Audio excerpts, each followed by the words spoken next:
G'day YouTube, Warbles on a lot here, with part 3 in the Julia-Ectomy in real time. Bring you up to date. Julia Gillard has just lost leadership of the Labor Party, and we've got a national news bulletin coming up in 5 minutes. So let's hear what Radio National is saying at the moment. But that, of course, is a hypothetical situation. Kevin Rudd wasn't the leader. I suspect that over this weekend there'll be a bunch of polls come out or be conducted and be published with him now being the leader as to what sort of impact that would have on the polls. We won't know until we see those figures. I suspect the Labor Party vote will go up. The question's not whether they'll go up now or how far they'll go up now. The question is where will they be in 4 or 6 weeks' time or 2 months, whenever the election will be held. That's the key issue there.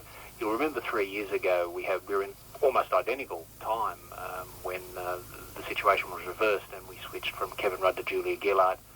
His polls were not good. She came in, her polls were very good. But then when we got to the election campaign, a number of things occurred. They didn't run a good campaign. She had leaks against her. The opposition ran a very good campaign, and we ended up with a hung parliament. So the question then is, where will we be in a couple of months' time as opposed to where will we be in about a week or two's time? Yeah, indeed. Look, Andrew, I appreciate you've been waiting on the line to speak to us for quite a while. I've been waiting for these results. We're almost out of time, though, so I better leave it there. But thanks so much for giving us your insights on that. I think everything you say there is eminently sensible, and we'll see how this all plays out. I really do appreciate you sparing some time for us. You're very welcome. Andrew Katsaris, independent polling analyst. At 3 minutes to 8, we'll lead early with you on RM Drive, just repeating that news. Kevin Rudd has defeated Julia Gillard 57 votes to 45 in the Labor leadership ballot. He is now the leader of the Parliamentary Labor Party.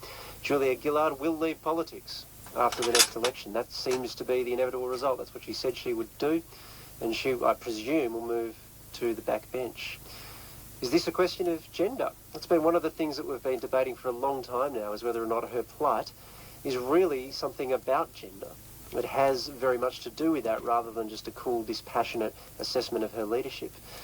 Just to reflect on that briefly, Eva Cox joins me, a long-time feminist commentator. Eva, how are you feeling right now about this? I think it'd be a shame if she actually left politics. I think she's a good politician. I think she's done some very good political work. She lost the leadership, as many have lost leaderships in the past, as Kevin Rudd did almost exactly 3 years ago. My worry is she'll be judged on the basis of gender. She shouldn't be. She should be judged on the basis of her performance as a leader of the Labor Party. And I think the gender stuff has actually confused a lot of issues at the moment, and I think we've got to be fairly careful. I mean, every time a man stuffs up, we don't say all men are incompetent, and if anybody uses that as a line saying women can't deal with the political system, they really are deeply sexist. Yes, I understand. It reminds me of something Chris Rock said when Barack Obama became president, and he was asked if that meant they had equality in the United States. He said, no, only when a stupid black man becomes president. Exactly. The question's really been whether or not gender has caused this, that she's been treated unfairly in the process. We don't have long to discuss this, of course. But no, I know. Look, I wouldn't say that gender had caused this. I think gender has exacerbated some of the public debates. It's made them pretty ugly. It's made them pretty revolting.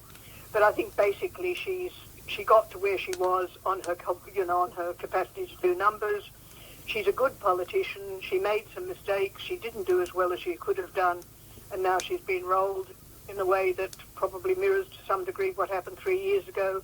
And I think we should just leave it at that and point out that this is actually a problem of the Labor Party, not the problem of the gender of the people that are running it. Well, I think there are a lot of people who will be nodding as you say that, Eva. Look, I'd love to keep talking. Sadly, we can't. We're out of time. The news is upon us. But look, thank you so much for speaking to us at the last minute. I do appreciate it. Eva Cox, long-term feminist commentator. You know her very, very well. 20 seconds away from the news. Oh, incredible day. What an incredible day. Thank you very much for sharing it with me. Big Ideas is up next with Paul Barclay. Nate Silver is going to be on that. He's the ultimate pollster in US politics. Good day to talk to him as well. I'll be back at 6 o'clock tomorrow. See you then.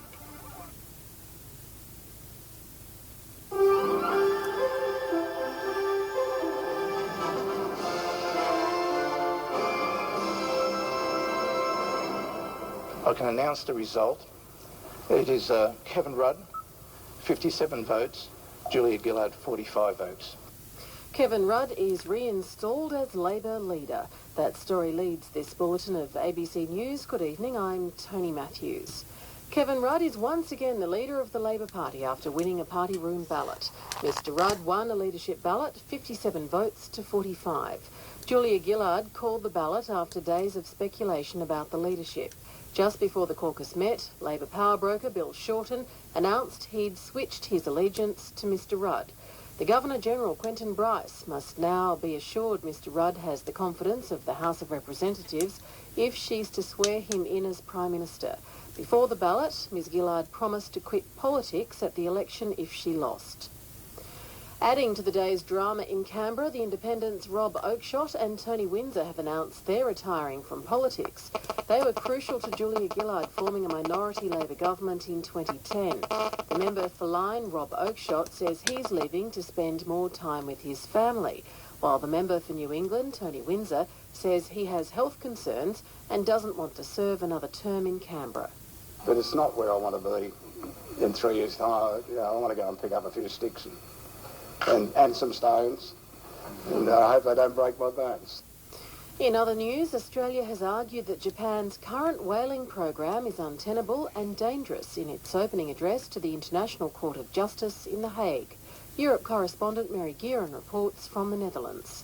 Bill Campbell QC told the court that Australia has repeatedly asked Japan to cease its whaling program, which he says Japan erroneously asserts is for scientific research. Australia says it is in fact for commercial purposes. Australia wants the court to order Japan to stop its program on the grounds that it breaches international law. Mr Campbell told the 16 presiding judges that the court has a genuine opportunity to decide what does and does not constitute scientific activity. He told the court that if each of the 89 countries signed up to whaling regulations made the same decisions as Japan, the consequences would be disastrous.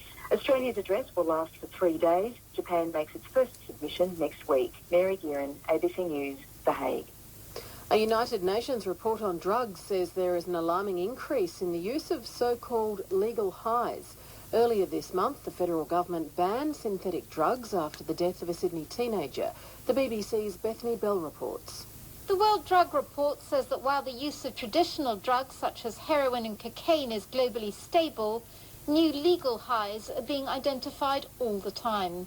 The report warns that these substances can be far more dangerous than traditional drugs and that the authorities are struggling to keep up. It says many of these new psychoactive substances appear to originate in Asia and are spread via the internet. North America and Europe appear to be the biggest markets, although the UN says this is a global problem. New South Wales is just one win away from ending its 7-series State of Origin losing streak. There you go. Now they're back to talking about bloody football. So, I wonder who's going to be Prime Minister by the weekend. Because Tony Windsor, who just announced that he's not going to contest the next election, boom boom, he's also said that he only had a deal to support the Labor Party if Julia Gillard was the Prime Minister. So if the Labor Party can't command a majority on the floor of the House tomorrow morning, I think Tony Abbott's probably going to be appointed Caretaker Prime Minister. And he'll then call an election whenever he feels like it. And he'll probably win. So the New South Wales federal electorate of New England, of which I'm a member, is probably going to be won, hands down, by Barnaby Joyce for the National Party. Who probably, well, Tony Windsor says that he could have won if he had have chosen to contest it, but by the sounds of it, he's got some kind of a chronic obstructive airways problem. At least let's hope it's chronic and not something savage and acute. But anyway, he's stepping down for health reasons and because he's had enough and he wants to talk to his kids before he dies, by the sound of it. Well, so Barnaby Joyce gets in no contest. Pretty much the same way Adam Marshall got in the New South Wales state electorate of Northern Tablelands. after Richard Torbay spectacularly imploded and disappeared from the horizon, owing to the downfall of Eddie Obeid. And on that note, I would have to say that Eddie Obeid was the right-wing numbers apparatchik in charge of the New South Wales Labor Party, who changed premiers at will and who put Christine Keneally into the New South Wales Labor premiership in time for her to lose the election. And it was Canberra being taken over by the right wing of the New South Wales Labor Party, which was responsible for Julia-Gillard being put into the lodge. So you might as well say that Julia-Gillard is departing the scene, and she's the last one of Eddie Obeid's appointed, anointed, parachuted, hand-picked backroom numbers people. The fact that she just sounds like a bogan on zombie pills, and from the side she looks like the Wicked Witch of the Endor because of that really super sharp pointy woodpecker's beak she's got. That didn't sort of matter to Eddie Obeid because she was loyal. She was deeply loyal to the right wing of the Labor Party, and she did whatever she was told all the way up. Loyal little deputy. All of a sudden they said, here, go and stab Kevin and take his job. So she went and she took Kevin's job. And then she did double backflips, reversed herself in several ways, and became instantly unpopular with the electorate. Well, now they've said, oh, gee, Kevin, we're really sorry, we should have, left you with the job.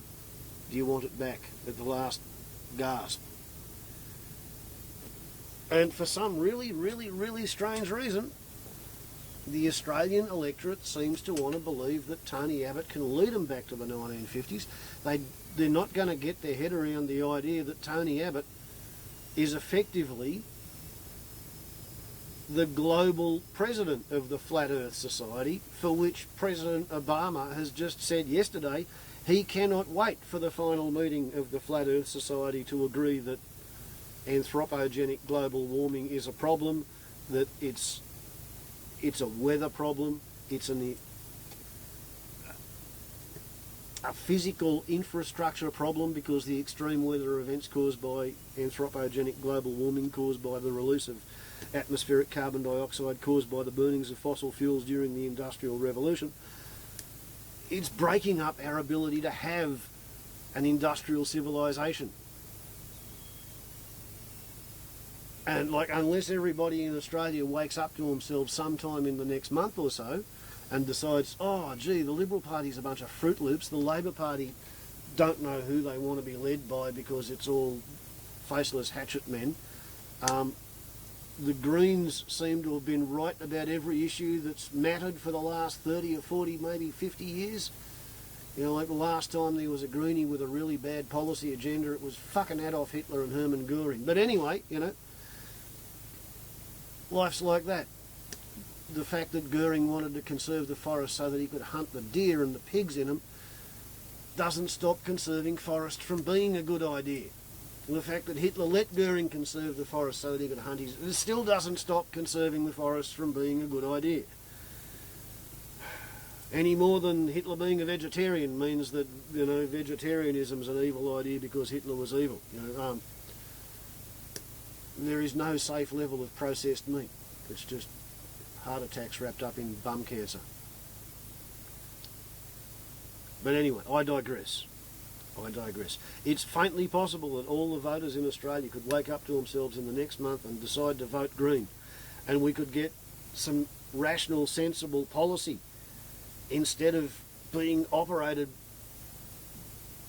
by poll-driven numbers geeks who are trying to appeal to the greediness of the sheeples in the suburbs and the towns, who just want free electricity, free water, free sewage, free roads, free hospitals, and 85% of their working wages to retire on for free drugs while they're in the old people's home. And unless you can promise all that, you've got to have full employment and 3 to 5% economic growth per year forever. if you can't promise that to the Vox Populi in the sheep-herbs, then they won't vote for you. And the Greens are too honest to make such false promises. The Labor Party will say such things to try and appeal to the blue-collar unionists, the people who can't think their way around the issues. And the Liberal Party will make such promises, and the National Party will make such promises because they want to appeal to the people who are too busy trying to get rich to be bothered doing the maths on the underlying effects of pursuing their economy.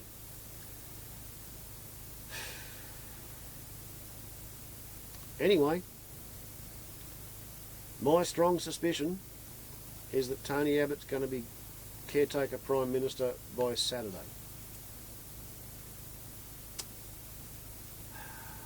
So, I'm going to post this and we shall see what we shall see. This is the end of the Julia-Ectomy in real time. Warbles on a lock to YouTube.